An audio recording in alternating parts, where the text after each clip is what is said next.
तो जय श्री राम सभी को, जय गुरुदेव भगवान।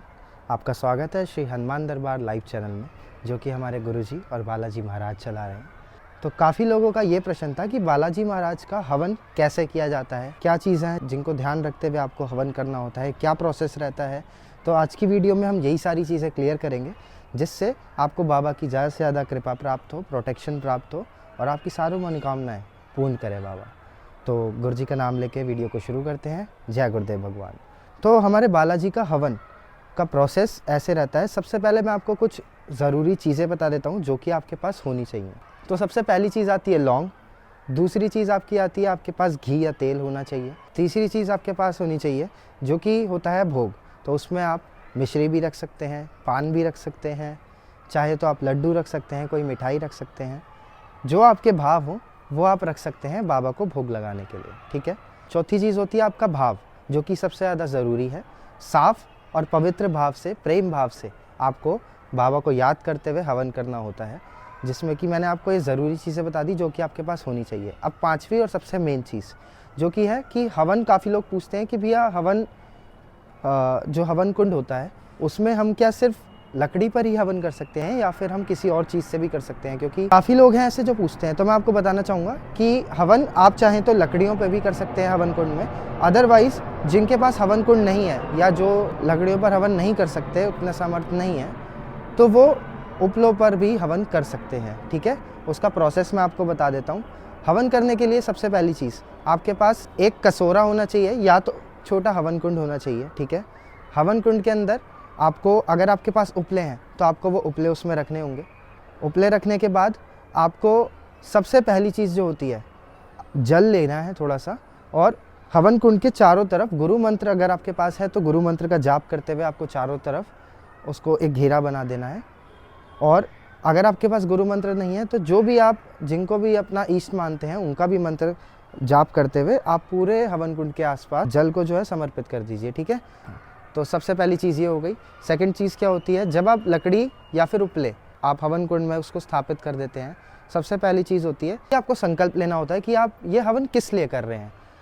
ऊर्जा को बढ़ाने के लिए, कृपा प्राप्ति के लिए, ठीक है, या फिर कोई मनोकामना है आपकी उसको पूर्ण करने के लिए, संकट काट के लिए। वो चीज़ आपको बाबा को बतानी होती है। अपने गुरु जी को याद करते हुए, अपने इष्ट को, राम जी को याद करते हुए आपको संकल्प लेना होता है। संकल्प के समय आपको ये सारी चीज़ें बतानी होती है कि आप किस वजह से हवन कर रहे हैं, यानी कि आप क्या फल चाहते हैं इस हवन का। आपको कोई सिद्धि शक्ति चाहिए, आपको अपनी ऊर्जा बढ़ानी है, आपको किसी नेगेटिविटी या किया कराया से मुक्ति चाहिए, उसके लिए आप हवन कर रहे हैं, या फिर आप बाबा के दर्शन चाहते हैं। ठीक है। जो भी आपकी A to Z कोई भी मनोकामना होती है वो आपको संकल्प में बतानी होती है। फिर आपको वो जल अर्पित कर देना होता है धरती माँ को। ठीक है। जब आपका इतना प्रोसेस पूरा हो जाता है, उसके बाद आपको सबसे पहले गणेश जी का ध्यान करना होता है। या तो आप गणेश वंदना कर सकते हैं, उनका कोई मंत्र है तो उसका थोड़ा सा जाप कर सकते हैं, नहीं तो गणेश जी को प्रणाम करके उनका ध्यान कर सकते हैं। सबसे पहली चीज़ ये हो गई। दूसरी चीज़ आती है आपको अपने गुरु का, यानी कि जो भी आपके गुरु है, जिनसे भी आप दीक्षित हैं, उनका आपको ध्यान करना होता है। उनसे परमिशन लेनी होती है कि मैं इस हवन को करने जा रहा हूँ गुरुदेव, तो आप कृपा करिएगा। तो जब आप ये प्रार्थना कर लेते हैं, उसके बाद अपने इष्ट को प्रणाम करना होता है। बालाजी का ध्यान करने के बाद आपको श्री राम जी का, माता सीता का, लक्ष्मण जी का, इन सब का ध्यान करना होता है, यानी कि पूरे राम दरबार का। जब आप ये ध्यान पूरा कर लेते हैं, सबको प्रणाम कर देते हैं, तो आपको बोलना होता है कि मैं ये हवन की शुरुआत करने जा रहा हूँ। आप सभी से निवेदन है मेरे पर कृपा करिएगा और मेरी जो मनोकामना है उसको पूर्ण करिएगा। ठीक है। जब आप ये बोल देते हैं तो वहाँ पे साक्षात रूप में विराजित हो जाते हैं सारे देवी देवता, जिनको भी आप प्रणाम करते हैं। उसके बाद आपको किनको प्रणाम करना होता है, अपने कुल देवी देवता को। ठीक है। पहला प्रोसेस कंप्लीट हुआ, उसके बाद मैंने आपको दूसरा प्रोसेस बता दिया। तीसरा प्रोसेस क्या होता है, आपको अग्नि प्रज्वलित करने से पहले हवन कुंड में आपके पास घी होना चाहिए या तेल, जो भी आपके पास अवेलेबल हो, श्रद्धा भाव पूरी होनी चाहिए। पूरे हवन कुंड के अंदर अर्पित कर दिया। उसके बाद फिर आपको अग्नि प्रज्वलित करने से पहले अग्निदेव का ध्यान करना होता है कि हे अग्निदेव, मैं आपका आवाहन करता हूँ, तो अपनी कृपा करें जिससे मेरा ये हवन सफल हो सके। तो आप एक तरीके से उनका आवाहन कर रहे हो। जब आप ये आवाहन का प्रोसेस कंप्लीट कर दें, फिर आपको अग्नि प्रज्वलित करनी होती है हवन कुंड में। जो आपके पास लौंग है, अब आता है उनका प्रोसेस कि आपको उनसे क्या करना होता है। एक लौंग का जोड़ा आपको लेना है, जिसमें कि 2 लौंग होती है तो एक जोड़ा माना जाता है, जो कि आपके रहता है शिव परिवार का। ठीक है। शिव परिवार का, यानी कि उसमें शिव जी हो गए, माता पार्वती हो गई, गणेश जी हो गए, साथ में माँ अशोक सुंदरी हो गई, नंदी महाराज हो गए और कार्तिकेय जी हो गए। तो ये पूरा शिव परिवार है।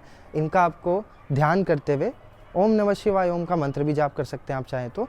आपको उनका ध्यान करते हुए ये शिव परिवार, ये आपके नाम का लौंग के जोड़े का मैं भोग दे रहा हूँ, इसको कृपा करें और स्वीकार करिए। फिर आपको वो हवन कुंड में उसको अर्पित कर देना होता है। दूसरा लौंग का जोड़ा आपको दोबारा से लेना है, जो कि आपके गुरु का रहता है। जब इतना प्रोसेस हुआ, फिर आती है तीसरा लौंग का जोड़ा, जिसमें कि राम जी के नाम का, सीता माता के नाम का या पूरे राम दरबार का आपको ध्यान करते हुए उनसे भी यही चीज़ बोलनी होती है। इसी प्रकार से चौथा लौंग का जोड़ा होता है, जो कि रहता है आपके इष्ट देव, यानी कि जैसे हमारे इष्ट बालाजी महाराज है, तो हे बालाजी महाराज, ये आपके नाम का लौंग के जोड़े का भोग है, इसको स्वीकार करें। आपने वो अर्पित किया, ठीक है। दूसरा आता है प्रेतराज सरकार का, उनका भी आपने ध्यान किया, उनको भी आपने सेम चीज़ बोली और अर्पित किया। फिर आता है भैरव बाबा का, फिर आता है समाधि वाले बाबा का, फिर आता है दीवान सरकार का। यानी कि आपने पूरे मेहंदीपुर सरकार के नाम के 5 लौंग के जोड़े के जो भोग हैं वो आपने अर्पित कर दिए। इसके बाद आप अपने पितरों का लौंग के जोड़े का भोग और साथ में कुल देवी देवता के लौंग के जोड़े का भोग भी अर्पित करते हैं हवन कुंड में। अग्नि जब प्रज्वलित हुई भी होती है, सभी देवी देवताओं को, अपने गुरुजनों को अर्पित कर देते हैं। उसके बाद आपको लास्ट में दोबारा से 2 लौंग के जोड़े और आपको अर्पित करने होते हैं। एक होता है जिसमें कि क्षमा याचना आपको मांगनी होती है, अगर मेरे से भूल चूक से किसी भी तरीके की भूल चूक हुई हो जाने अनजाने में, तो ये उसके नाम का लौंग के जोड़े का भोग है और आप ये स्वीकार करें, आपको वो अर्पित करना होता है। लास्ट में आता है दोबारा से शिव परिवार, यानी कि शिव परिवार का जो आपने सबसे पहले लौंग के जोड़े का भोग अर्पित किया था, वही आपको दोबारा से लास्ट में अर्पित करना होता है। जब आप ये अर्पित कर दें, उसके बाद आपको हवन शुरू करना होता है अपने गुरुजनों को, अपने कुल देवी देवताओं को, पितृ देवी देवताओं को और अपने इष्ट देवता को ध्यान करते हुए फिर आपको अपना जो भी आपका मंत्र होता है, उस मंत्र का जाप करते हुए आपको हवन कुंड में आहुति देनी होती है। तो ये होता है प्रोसेस एक हवन का, जिसमें बालाजी महाराज का आप हवन इस प्रकार से कर सकते हैं, ठीक है। तो ये हो गया प्रोसेस। अब कई लोग पूछते हैं कि जैसे अगर हम हवन कर रहे हैं सिर्फ उपलों से, तो हम कैसे करें।